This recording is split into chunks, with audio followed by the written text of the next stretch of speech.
Welcome to the Tear Talk Podcast with author, coach, and speaker MaShani Allen.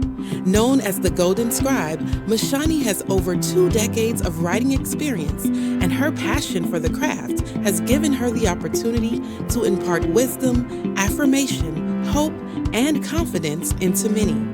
Let's listen now as MaShani delves into topics that have impacted her on her Tear Talk journey and helped her discover the power of the pen. Welcome to the Tear Talk Podcast. So glad to have you join us on today. I guess these past few podcasts I've just really wanted to encourage. That's just been something that I've found myself doing as I have written out the different titles that I would talk about. It seems as though for the past few weeks they've all been about encouragement. They've been about hope. They've been about dreams. And although this podcast has a unique title, it's still along that same vein. Because I find that encouragement isn't something that people hear all the time. And sometimes we need that more than we know. You know, we need that word. We need that conversation. We need that story shared. We need something to inspire us to keep going and to keep believing, you know? And this week's topic is an interesting phrase, but let's explore it for a little bit. So the topic is not a no. Let me say that again. Not a no. And I've been really thinking a lot about how we pray for things and we desire things. And I have found that when we don't get an answer in the time frame that we thought that we would, when we don't see results within the window that we expected, when we don't hear, we automatically assume that the answer to the prayer was no. When we don't see results, we assume the answer is no. And as I thought about that, I've also considered how many times when we read the Bible, like we can literally pick up our Bible right now, we can read in one setting a whole book, or, you know, in one sitting we can read a whole chapter or a whole passage, but we have to consider that we don't always know the time frame from when that passage started, when that chapter started, when that book started to when it ended.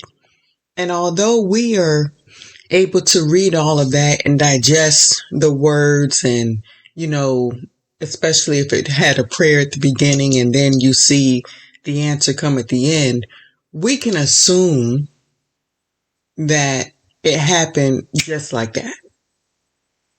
But what we have to begin to look at is the window of time that it took from when the request or the desire was made known to when it was then manifested and fulfilled.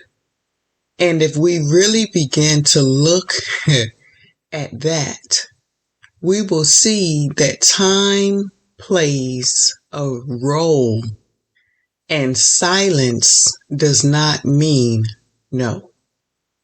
Silence does not mean no. And I know that's challenging when you seeing days go by, months go by, years go by, and even decades go by.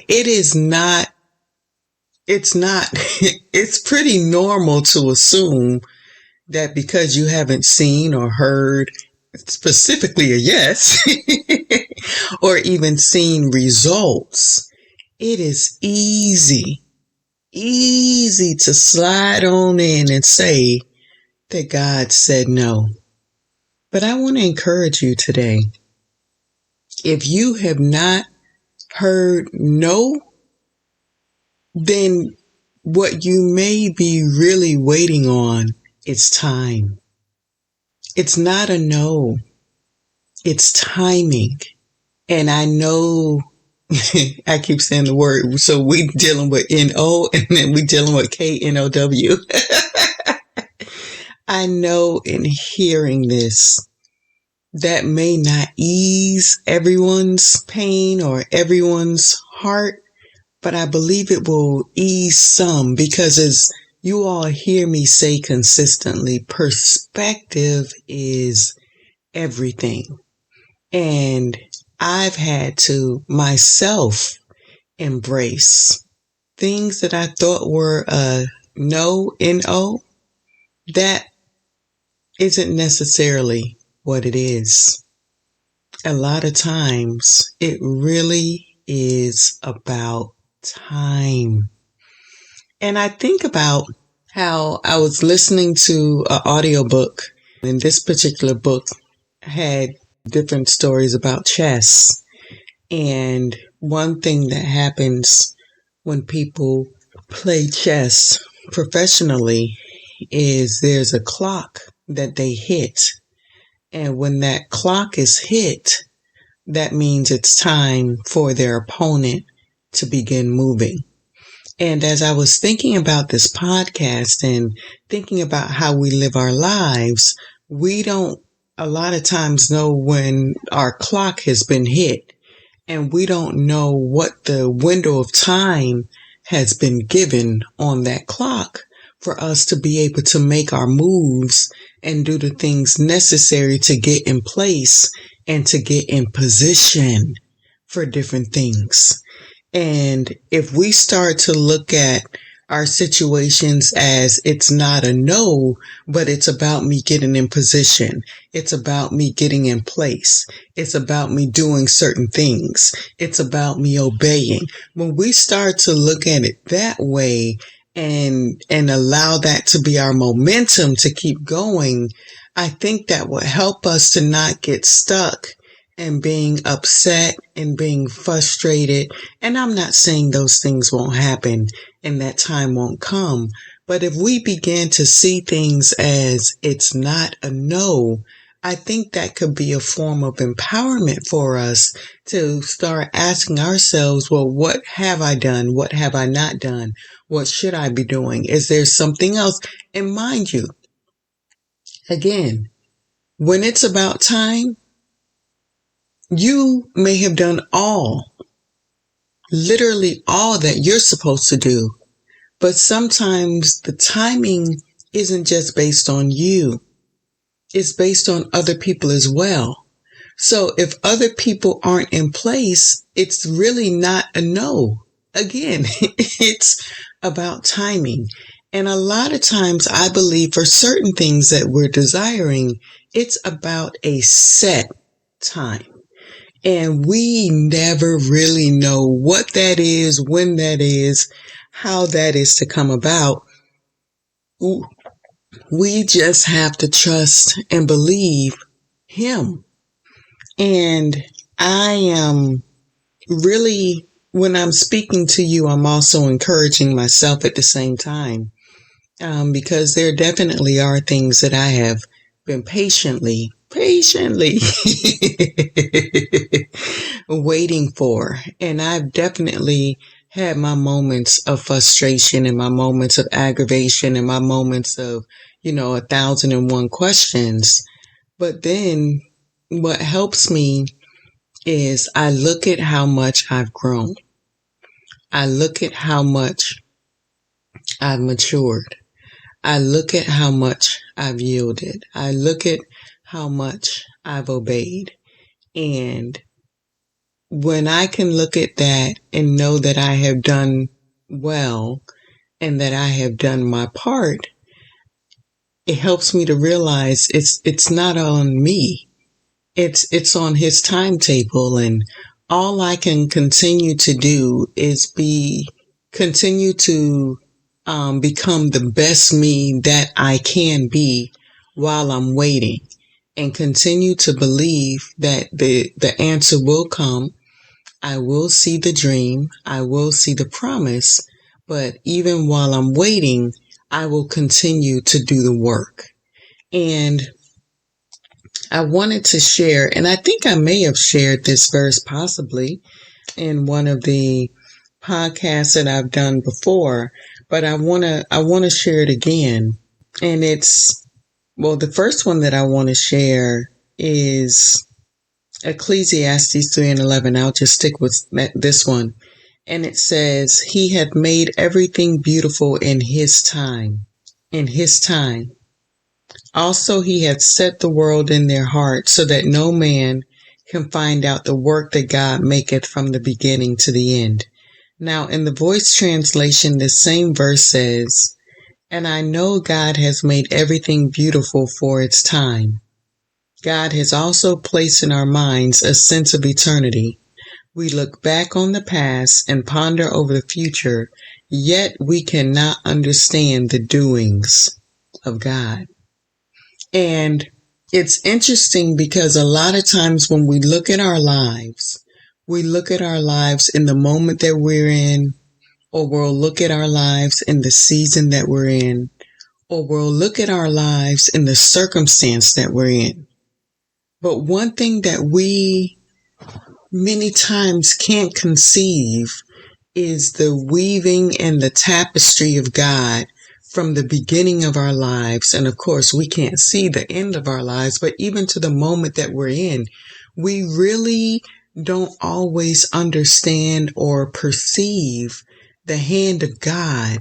And we don't see how He's been moving us, and how He's been positioning us, and how He's been preparing us.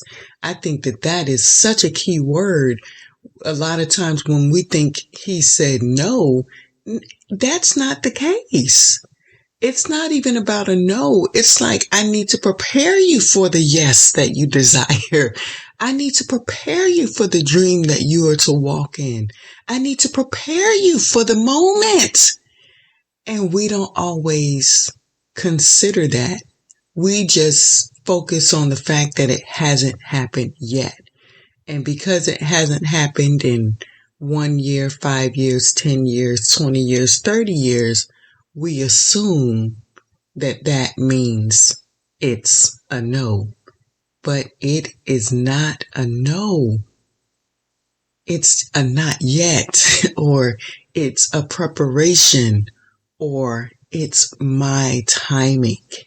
And sometimes that don't always help. Sometimes that does not always soothe.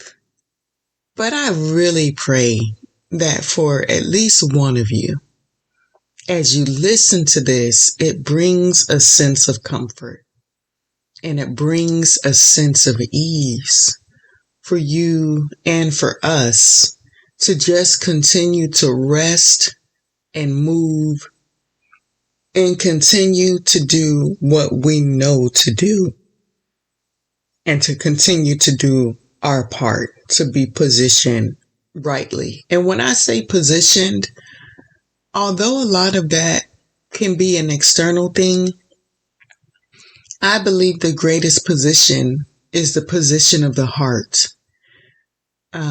It's the position of the mind. It's the position of the soul and the spirit. You know, it's funny because I've been having a lot of conversations over the past few days. And for certain things that I've been believing God for and desiring, I was talking to my best friend, and I was saying, I can admit, I can honestly say I'm kind of happy. And I can see why some things didn't happen before now. I see you guys. I understand. You know, character had to be worked on. You know, some things had to be worked out. It had to be worked through. see, I can see. And I can honestly say that as I am talking on this podcast right now, I am the best version of myself that I have ever been. And that gives me so much joy, and that gives me so much hope. I was talking to my other best friend. I have two of them. I was talking to her the other day, and she was talking about how she's seen the work that I've done to become who I am right now. And, when you know it, but when other people have seen the change and the transformation and the transition, that's a beautiful thing. And for the things that we're desiring, a lot of times that has to be in place. Oh my gosh. Well, when I think of things that I know that have been promised to me, and the fact that some of them haven't happened as of yet, in a lot of ways it causes me to be thankful that it hasn't happened before now.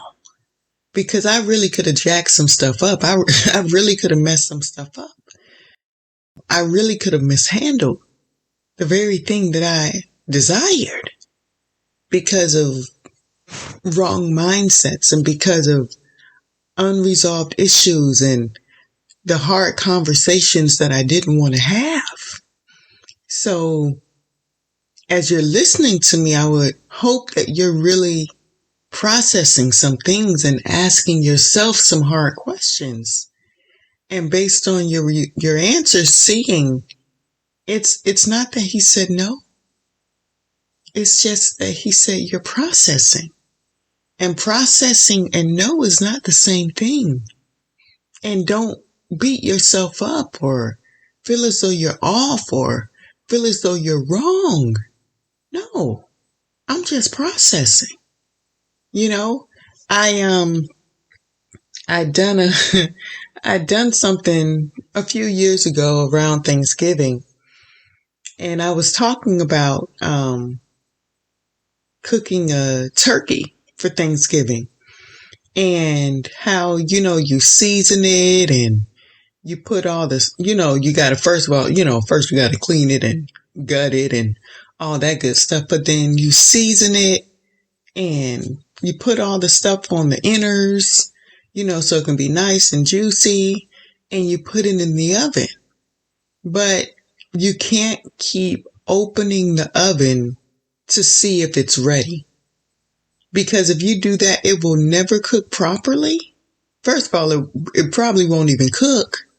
And even if it does cook, it's not going to cook properly. It's not going to cook evenly because you kept opening the door and you kept looking, But I know from when my mom would do Thanksgiving, the turkey would come with this button and it would pop up when it was done. And we couldn't rush that pop up. We couldn't force that pop up. It popped up when it knew its timing and when it knew it was ready. And this is where our trust and our faith and our hope in God has to be. We have to trust that He knows when we're ready. We have to trust His set time. And when I think of how much I have written over the years, and I'll be honest, there were times that I thought, yeah, I'm ready. This is His set time. And I can honestly look back over my journal entries and I can see why that time had not yet come.